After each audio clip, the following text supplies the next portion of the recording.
It could be his head wasn't screwed on just right. It could be perhaps that his shoes were too tight. But I think that the most likely reason of all may have been that his heart was too sizes too small. Staring down from his head was a sour brown frown after Elijah. But where is the reason his heart is there on Christmas Eve hating the Hughes? Staring down from his table was a sour brown frown at the warm light of windows below in their town. When he knew everything down in his beings was sticking out and they're hanging their stockings. He smiled and sneered. Tomorrow is Christmas. Well, practically here. Then he growled with his Grinch nervously drumming. I must find some way to stop Christmas from coming. For tomorrow he knew all the little and boys would race right in there and give us for their toys and then. Oh, the noise. Oh, the noise. Noise, noise, noise. That's one thing he hated. The noise. Noise. Noise. Noise. Then the Who's young and old would sit down to a feast. And they'd feast. And they'd feast. And they'd feast. Feast. Feast. Here's 20. And feast.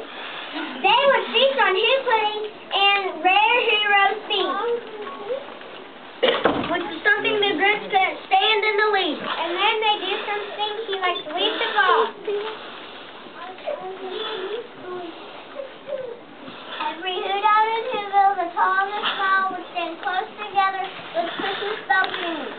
They'd stand hand in hand. And the Who's would start singing. They'd sing. And they'd sing. And they'd sing. Sing, sing, sing. And the more the Goose thought of the two Christmas sing, the more the Goose thought. And I've stopped this whole thing. But for 53 years I put up with it now. I must stop this Christmas from coming. But how? Then he got an idea. He got an awful idea. The Grinch got a wonderful, awful idea.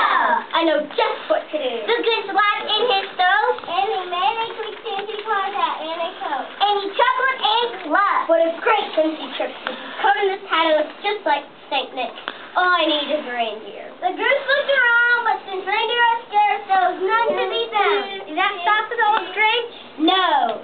The Grinch simply said, if I can't find the reindeer, I'll make one instead. So he called his dog Max. And he took some right there and he tied a big horn on the top of his head. Then he loaded some bags. His old 50 set. On a ramshackle sleigh. And he hitched up on Max. Then the Grinch said, giddy up. And the sleigh started down towards the home where the Who's lay snooze in their town. All the windows were dark, like snow filled the air. All the Who's were all gloomy, sweet youths without care. When he came to the first little house on the square, this is stop number 1. The old Grinchy Claus hissed, and he climbed to the roof as he bagged in the spit. Then he put on the scissors and roller type in. But if Santa could do it, then so could the Grinch. He got stuck only once for a moment or two.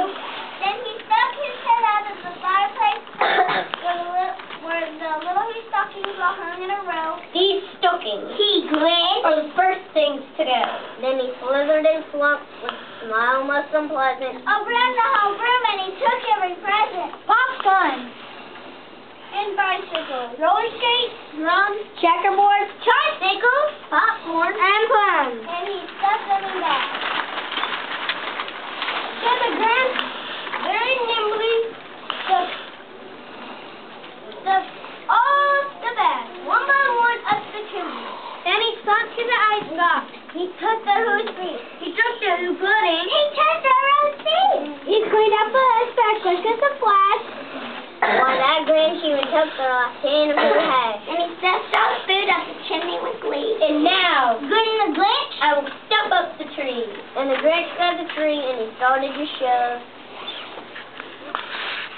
When he heard a small sound like a coo of a dove, he turned around fast and he saw a small Who, little Cindy Lou Who. Grew a number 2. The Grinch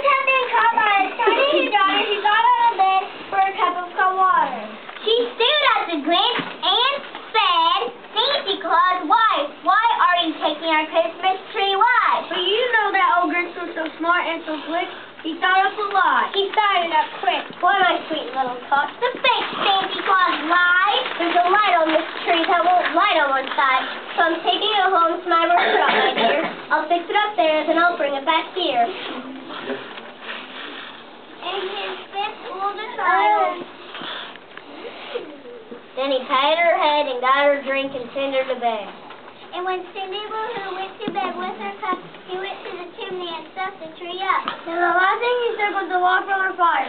Then he went up to Timmy himself the old wire. On their walls he left nothing but hooks and some wire. And the one speck of food that he left in the house was a crumb that was even too small for a mouse. Then he did the same thing to other Who's houses, leaving crumbs much too small for the other Who's mouses. It was 1:15. Are the Who's still in bed? Are the Who's still asleep? When he packed up his sled, pack it up with their presents. The wrappings, the tag, and the tinsel, the trimming, trapping, the regals and the inside a mouth crusted. He rode with his luck to the tip-top to them, but poo-poo to the Who's. He was consistently humming. They're finding out now that no Christmas is coming. They're just waking up, I know just what they'll do. Their mouths will hang open a minute or two, and the Who's down in Whoville will all cry boo-hoo. That's the noise, good and great, that I simply must hear. So he paused and the Grinch put his hand to his ear, and he did get that ringing over the snow. It started in low, then it started to grow. But the sound wasn't sad, but it sounded merry. It could be so, but it was merry. Merry! He stared in at Whoville. The Grinch popped his eyes. Then he shook. What he saw was a shocking surprise. Every Who down in Whoville was told the spell was singing, without any presents at all. He hadn't stopped Christmas from coming. It came. Somehow or other it came just the same. And the Grinch, with his Grinch feet ice cold in the snow, stood puzzling and puzzling. How could it be so? It came without ribbons, it came without tags, it came without packages, boxes, or bags. And he puzzled 3 hours till the puzzle of the door. Then the Grinch thought of something he hadn't before. Maybe Christmas, he thought, doesn't come from a store. Maybe Christmas perhaps means a little bit more. And what happened then? Well, in Whoville they say that the greatest small heart grew 3 times that day. And the man's heart didn't feel quite so tight. He wished with his nose to the bright morning light. And he brought back some toys. And the first part of peace. And he himself is going to call the roast beef. Good, now let's bring our flight so that you talk. Up on the housetop. Oh, yeah. You're on the right page. Here we go. 1, 2, 3. Up on the housetop, reindeer paws. Out jumps good old Santa Claus. Down to the chimney with lots of toys. All for the little ones' Christmas joys. Ho, ho, ho.